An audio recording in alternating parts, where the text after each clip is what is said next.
Thank you. Now to that breaking news. The Vatican has announced that Pope Francis has died. He was 88 years old. Officials say that the Pope had died this morning around 7:35 local time in Rome, so that would be about 1:35 in the morning our time. In a statement, they wrote that the Pope's entire life was dedicated to the service of the Lord and his church. And he just made an Easter Sunday appearance at the Vatican yesterday. Chris Lovingood is in monitoring reactions around the world from the WRAL Live Center. Chris. Renee, a couple different people I've seen reacting online, including from the Dutch Prime Minister Dick Schoof, saying on the X social media platform, Pope Francis was in every way a man of the people. The global Catholic community bids farewell to a leader who recognized the burning issues of our day and called attention to them. And then another person who I saw as well, this is from the Swiss President Karen Maria Keller-Sutter. She called him a great spiritual leader and a tireless advocate for peace. Now, we also know that U.S. Vice President J.D. Vance also met with the Pope just yesterday, and so we're going to see how he's reacting. I hadn't seen it just yet. It's obviously early in the morning here, so I'll be looking to see if once he does say something, it's interesting to see what he'll be saying, especially since he exchanged some Easter greetings with the Pope. I'll keep looking for more reaction from more leaders here in the WRAL Live Center. And now to that breaking news that everyone is waking up to. The Vatican announced Pope Francis has died. He was 88 years old. Vatican officials say the Pope died around 1:30 a.m. our time. Pope Francis did make an appearance for an Easter Sunday blessing at St. Peter's Square at the Vatican. He was discharged from the hospital last month after 5 weeks of treatment for an infection that led to double pneumonia. And WRAL's Kelsey Coffey is following this breaking news here locally for us live at Holy Name of Jesus Cathedral in Raleigh. Kelsey. Jeff, the Vatican made that announcement about 2 hours ago. Just a somber feeling this morning outside of Holy Name of Jesus Cathedral here in Raleigh. We're working to find out if they will have a mass later today. But Pope Francis briefly met with Vice President J.D. Vance yesterday on Easter. Francis met with him at the Vatican Hotel where he lived. That visit came after the Pope's weeks-long battle with an infection that led to double pneumonia. Pope Francis only visited the U.S. one time back in 2015. He traveled to several cities like New York and Philadelphia. Our WRAL cameras were there when he visited Washington, D.C. We're keeping up with local reaction to the Pope's death this morning. We're still waiting to hear from the Catholic Diocese of Raleigh. Again, we just mentioned that there's no mass scheduled here today at Holy Name of Jesus, but there is one scheduled at Sacred Heart Church at 12:10 this afternoon. Kelsey Coffey, WRAL News, live in Raleigh. And I'm monitoring our social media feeds and elsewhere to see reactions from world leaders. The White House sharing this post on X not too long ago saying, "Rest in peace, Pope Francis." And you'll see there's a picture of the president on the left and Vice President J.D. Vance on the right, who actually met with the Pope just yesterday. I'm seeing some other reaction as well, including from Russian President Vladimir Putin saying, quote, "Please accept my most sincere condolences of the passing of His Holiness Pope Francis." Putin said this message to Cardinal Kevin Joseph Farrell. And also we're seeing this post from the royal family, King Charles III saying, quote, "My wife and I were most deeply saddened to learn of the death of Pope Francis. His Holiness will be remembered for his compassion, his concern for the unity of the church, and for his tireless commitment to the common causes of all people of faith." Of course, we'll continue to watch other different moments of condolences that are coming out, people paying their respects from the passing of the Pope. We'll do that here on the WRAL Live Center and continuing on WRAL News on Fox 50 starting at 7. This morning's sadness that Pope Francis' papacy has come to an end. The 88-year-old passing away early this morning after an extended illness, but just one day after a surprise appearance on Easter Sunday. Francis was the people's pope, reaching out, embracing, including the sick, the poor, the forgotten, pushing himself even as he became visibly frail, needing a cane and a wheelchair.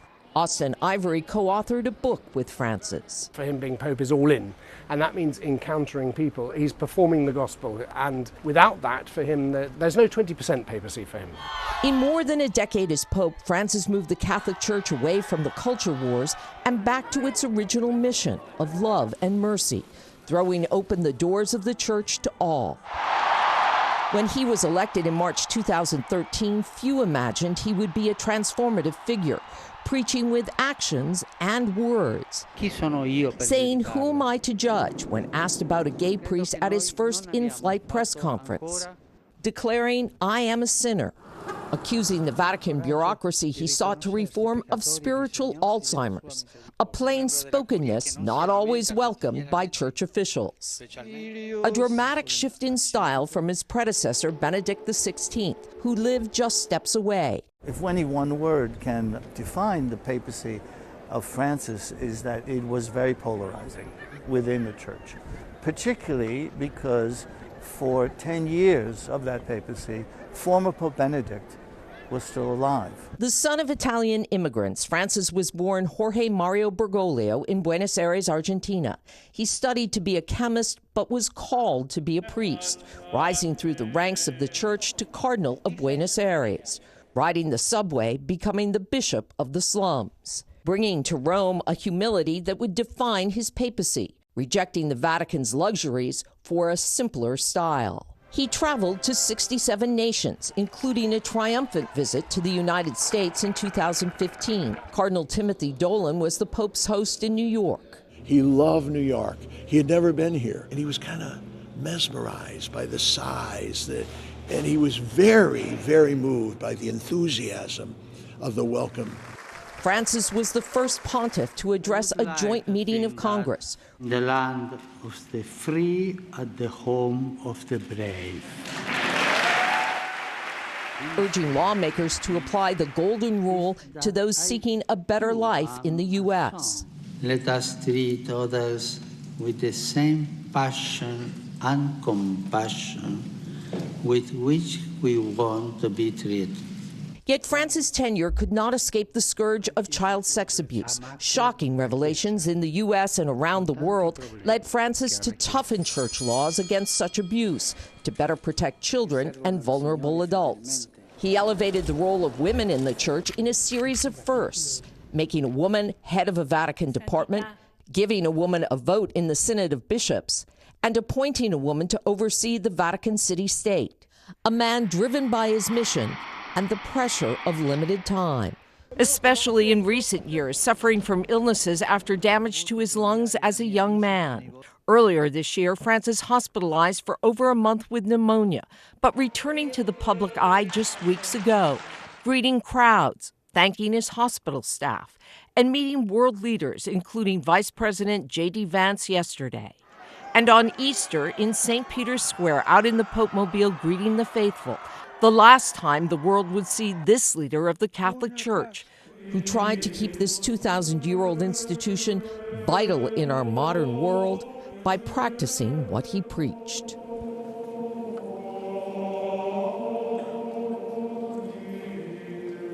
The announcement of Pope Francis's death early this morning came as a shock to Catholics around here, but also around the world. Tens of thousands of people were just here in St. Peter's Square only 24 hours ago following the Easter celebrations, and Pope Francis surprised everyone by appearing on that central balcony in St. Peter's Basilica unannounced to impart the blessing, to wish everyone happy Easter. He, of course, looked frail, as is done for the past few months, especially also after he left a hospital more than a month ago. But there were some signs that his health was recovering. He was not wearing those oxygen tubes in his nose anymore. He got on that Pope Mobile to tour St. Peter's Square among the ecstatic crowd of pilgrims around here, and those were taken as signs that his health were improving. And only a few hours later, the Vatican announced that the Pope was dead. Now, what's going to happen next is, in 2 days, the Pope will lie in state